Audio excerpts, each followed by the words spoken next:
Good day everyone, it's been a busy week with LEGO news this week. I'm doing a summary of what's been going on, and the one that stands out the most for me has got to be that Star Wars Nebulon-B frigate. If you've not seen it, set number 77904. Now this is a Comic-Con exclusive. No one knows how this is going to be distributed yet because obviously there's no Comic-Con this year. So who knows how that's going to work. Is it going to be on LEGO's website? Maybe.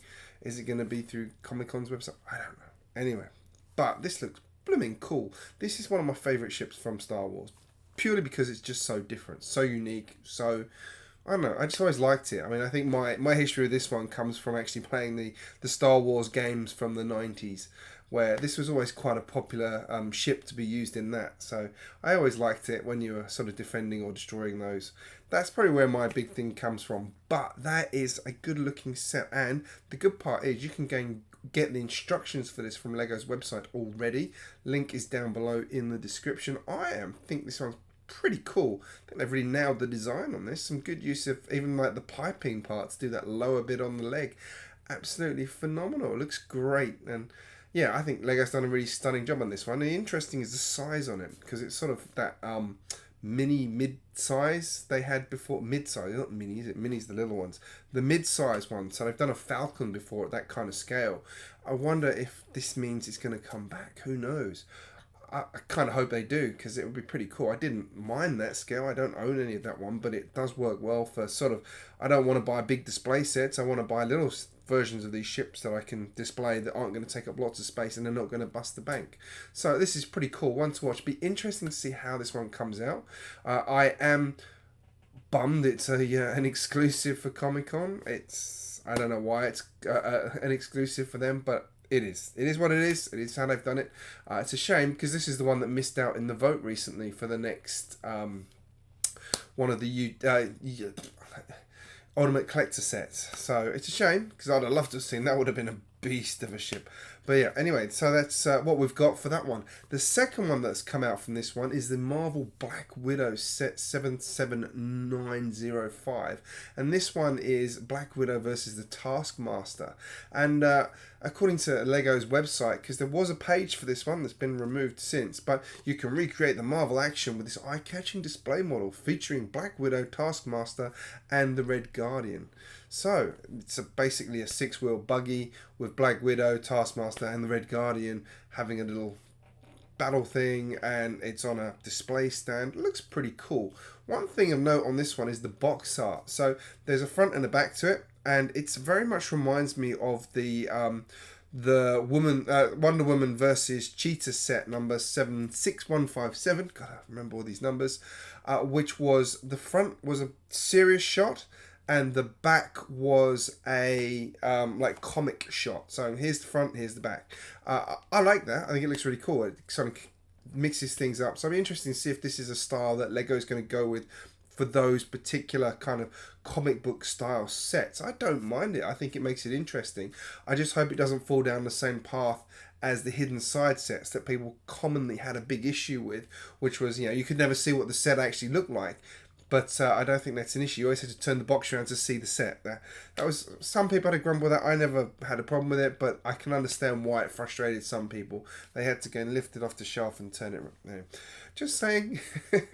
Next up, LEGO ideas. LEGO has announced the winners of the next round of reviews, and I'm going to say point blank, I'm a little disappointed. Now, I really like the set that's been approved is the Earth Globe. This looks cool, great shape, real challenge to make that in LEGO. Everything about this set is pretty darn awesome. We'll definitely be getting this in my house because it's going to just... I love all these kind of educational things, and I think there's a real opportunity with this. Looking forward to seeing if LEGO just makes a version of the globe or does like some educational things with it to make it do a bit more than just be here's the countries on the world. I'm not sure, talk about time zones, states, countries, all those kind of things, turn it into a bit more of an educational piece. Possibly, who knows? go so far as to say, could they do an augmented reality app to go with it? Now, that would be cool. I cannot see Lego spending the money to do that one, but maybe they will. Maybe they now have the tech to do that quickly. That would be really cool to actually be able to augment it as you use it. That would be a fantastic use of the technology. Lego, if you're listening, do it. And then the next one that is currently still being reviewed, but they love, is the Sonic Mania Greenhill Zone. I'm glad to see this one was so high up in their rankings, because I'm a big Sonic fan. I love it. I was actually watching the Sonic movie with the kids yesterday. It's not as bad as you think. But this one's got to be reviewed. I'm guessing, obviously, because of the relationship with Nintendo, being Sega. That's probably going to change over time. I don't know. But Lego has done Sega sets before. There has been a Sonic the Hedgehog in Lego Dimensions. So it's not to say this isn't impossible, but they didn't have the Nintendo relationship when that was around. So that could be a factor. I don't know. But Lego and Nintendo aren't the enemy. Nintendo and Sega are not the enemies they used to be, or the competitors they used to be. So we'll see. I hope we do, but good luck to Toast the Girl on that one. Now, there was one more that's not in the reviews, but that was the Music to the Ears contest review, and that was the Fender Stratocaster by user Thomas Letani. Sorry if I said that wrong, but kudos for the design of this one. He's managed to recreate the Fender Stratocaster shape in Lego. That is not blooming easy. That's a tough shape to make, and I think he's nearly nailed it. The one thing I don't like so much is the neck is so thick, but I guess it has to be to actually work the way it needs to work. But this is awesome. Like, he's won it. The judges love this one, so that'll look great next to the piano. Those of you who've got the piano, it'll be interesting to see if they sell it as 5 guitars in the 5 colors, or if you can buy it in 5 different versions. Probably going to be one box, 5 guitars, or one box. I don't know, anyway, but you get the idea. Anyway, I'm glad to see that one won, because I'm a big fan of the Fender Stratocaster as a failed guitar learner who had one of those. Let's not talk about that one. But what about these other sets that were rejected? Just look at this list of sets. We had the Cybertruck. We had Mary Poppins' Street Chitty Chitty Bang Bang. One of my personal favourites. That train station is just lovely. I love trains, as you know. SpaceX, Blue Origin, Knight Rider. Come on. Oh, the SpongeBob as well. I need to watch SpongeBob.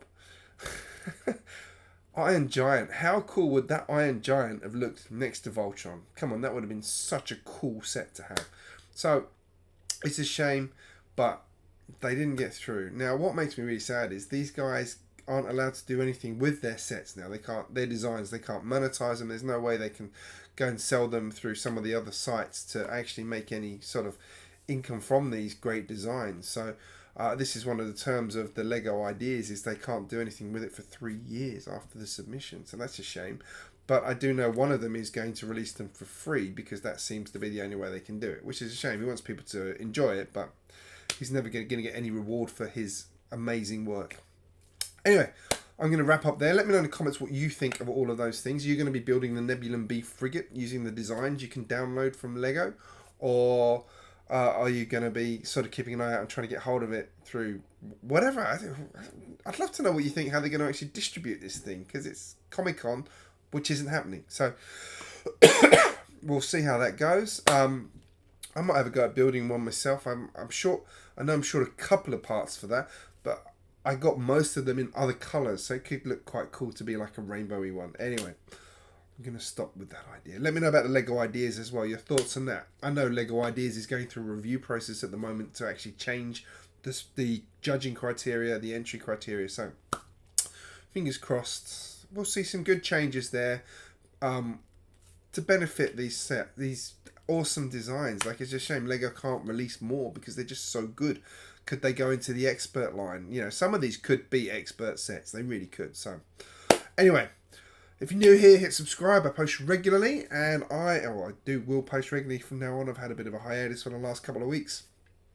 I'm going to call it a day there. Thank you for watching, and here's a couple more videos I think you will enjoy.